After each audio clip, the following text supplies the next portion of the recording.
कहलवाया है नबी आप कह दीजिए। इन्होंने जितना शिर्क किया, जितना कुफ्र बका, जितने ये कुफ्र के दलदल में फंसे हुए हैं, अल्लाह रहमत के पानी से इनके सारे गुनाह माफ कर देगा। अल्लाह अकबर। अल्लाह इनको बख्श देगा।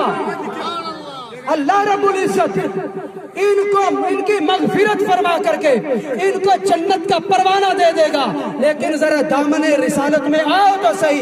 लेकिन वो नहीं उठ करके प्यारे आका के दामन में आए। लेकिन मोहब्बत करनी है तो हजरत अम्बार बिन यासर जैसे जब नबी का कलमा पढ़ा ना, कलमा पढ़ने के बाद एक इंसान के यहाँ वो नौकर थे, कलमा पढ़ा, पता चल गया कि यासर ने कलमा पढ़ लिया है। अम्बार बिन यासर, अम्बार ने कलमा पढ़ लिया है। जब कलमा पढ़ लिया, कहा तूने कलमा पढ़ा? हाँ पढ़ लिया है। आग जलाई है, आग में डालूं या कलमा मोहम्मद का छोड़ दे या आग में जलना पसंद कर? आपसे मैं कहो या यहाँ से नीचे गिरना पसंद करो या नबी का कलमा छोड़ो, आप क्या करेंगे?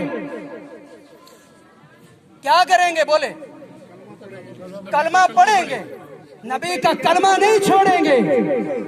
हमें मरना, मौत तो उसी को कहते हैं ना। नारा तो हम भी लगा देते हैं बड़े चौड़े होकर कि गुलामी नबी में मौत भी कबूल है। कभी नबी के नाम पर कुछ चीज भी लुटाई है? नबी के नाम पर इतनी दुनिया के अंदर गद्दारियां फैलाई है जालिमों ने। कभी मुसलमान ने अपने दिल से आवाज निकाली है?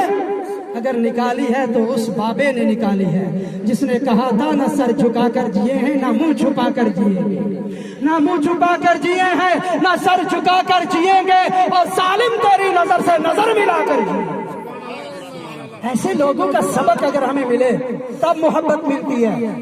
आग जलाई, कहा ठीक है आग में डाल दो, मैं मोहम्मद का कलमा नहीं छोड़ूंगा, कलमा नबी का नहीं छोड़ूंगा, आग में जलना मुझे मंजूर है। आग में डाला गया, 3 दिन तक जलते रहे। बड़ी लंबी बात है ये, मुख्तसर करके आगे बढ़ो। जब तीसरा दिन आया ना, 3 दिन तक हंसते रहे। तीसरे दिन जब इमामुल अंबिया पर नजर पड़ी, आमीना के लाल पर नजर पड़ी, रब के प्यारे हबीब पर नजर पड़ी, और दुहा के चेहरे वाले पर नजर पड़ी, इश्क वाले आका सल्लल्लाहु ताला अलैहि वसल्लम के उस सहाबी के अंदर जो नबी की मोहब्बत का इश्क था, नबी की जुल्फों की मोहब्बत थी, नबी की उंगलियों का जो इश्क था, नबी के जिस्म का जो इश्क था, उस इश्क को देख करके आंखों से आंसू की लड़ी जारी हो गई। मेरे हबीब ने फरमाया, क्या या प्यारे तुझे तकलीफ हो रही है? उसने कहा नहीं या रसूल अल्लाह, मुझे आग में जलने से कोई तकलीफ नहीं हो रही है। मैं अपनी किस्मत पर नाज कर रहा हूँ कि जब कयामत का मैदान लगा होगा, आदम भी खड़े होंगे, शीश भी खड़े होंगे, यहया और इलियास भी खड़े होंगे, नफ्सी नफ्सी का आलम होगा, कोई किसी को बचाने के लिए नहीं आएगा। उस वक्त सब कहेंगे इज़हाबू इला गैरी, इज़हाबू इला गैरी। उस वक्त इमामुल अंबिया आपकी जुबान पर होगा, अना लहा अना लहा, आते जाओ मैं तुम्हें रब से बख्शवा करके जन्नत में ले जाऊंगा।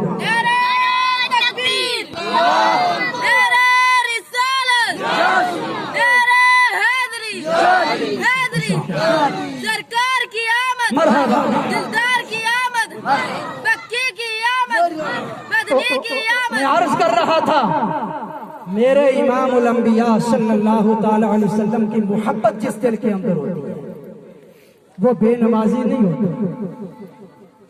जिसको नबी की मोहब्बत का शौक होता है वो बेदीन नहीं होता। जिसको नबी की मोहब्बत का शौक होता है वो गैर के दामन में अपना दामन नहीं फैलाता। हमको किसने पैदा किया है? अल्लाह ने। इज्जत कौन देता है? अल्लाह देता है। जिल्लत कौन देता है? अल्लाह देता है।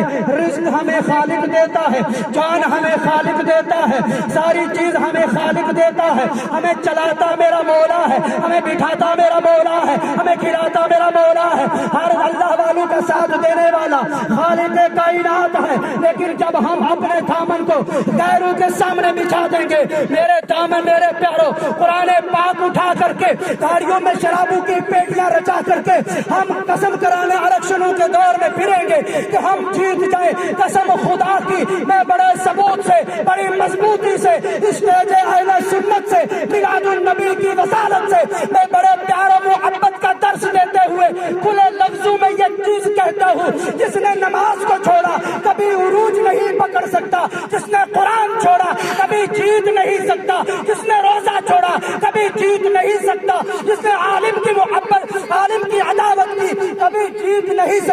جس نے سادات کی توہین کی کبھی جیت نہیں سکتا، جس کی مسجد نماز سے خالی کبھی دنیا داری میں جیت نہیں سکتا۔ اگر جیتا ہے تو عشق رسول میں جیتا ہے، محبت رسول میں جیتا ہے۔ جیت کہاں ہے؟ اللہ کی توحید میں، محمد رسول اللہ کی رسالت میں۔ تو حضرات، یہ دنیا کیا ہے؟ عربی کا جملہ ہے کہ الدنیا مزرعۃ الی آخرہ، یہ دنیا آخرت کی کھیتیوں میں سے کھیتی ہے۔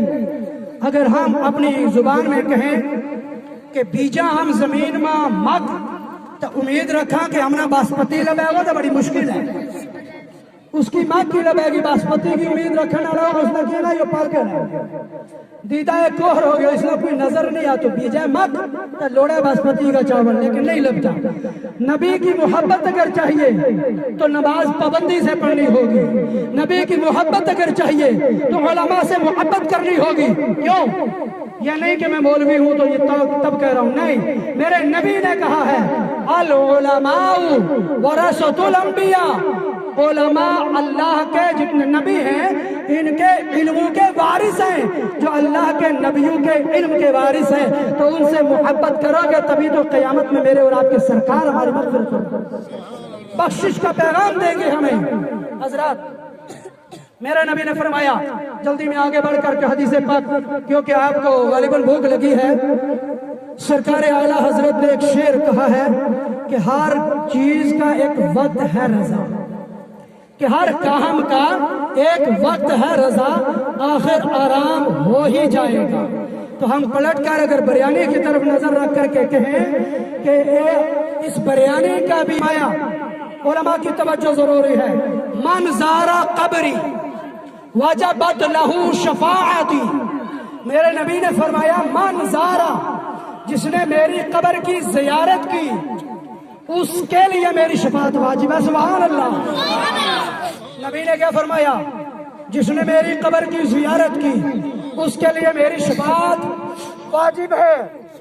ہم پھیل جائیں گے حاجی لوگ، یہاں پر بھی ہوں گے مجمع میں، اللہ نے مجھے بھی وہاں کا دیدار نصیب فرمایا، جو نہیں پہنچ سکے مولا خزانہ غیب سے مدد فرما وہ بھی آئے۔ من زارا قبری وجبت لہو شفاعتی، جس نے میری قبر کی زیارت کی اس کے لیے میری شفاعت واجب ہے۔ لیکن کچھ حاجی اور بھی ہیں جو مکے میں گئے، مزدلفہ گئے، مینا گئے، میدان عرفات میں گئے، سب جگہ چکر لگائے، مدینہ پاک کی حاضری نہیں دی اور پلٹ کر کے اپنے وطن چلے آئے۔ ان کے بارے میں میرے اور آپ کے آقا علیہ السلام نے ارشاد فرمایا، من حج البیت، جس نے خانہ کعبہ کا حج کیا، وَلَمْ يَزُرْنِي، اور اس نے میری زیارت نہیں کی، فَقَدْ جَفَانِي، اس نے مجھ پر ظلم کیا۔ ان کے بارے میں شاعر نے سمجھایا، شاعر نے سمجھایا۔ اب وہ شعر سمجھ میں آئے گا جو میں نے پہلے کہا تھا، حب احمد کی تبلیغ تو نے نہ کی، حب احمد کی تبلیغ تو نے نہ کی، کٹ گئی عمر گستاخیوں میں تیری، نقص ہی ڈھونڈنا ہے اگر مقصد تیرا، یوں ہی بستر اٹھانے سے کیا فائدہ۔ خشک سجدے کیے خوب ماتھا گھسا، خشک سجدے کیے خوب ماتھا گھسا،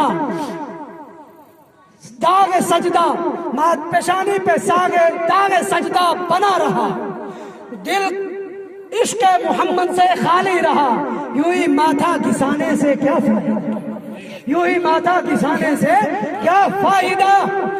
دل میں عشق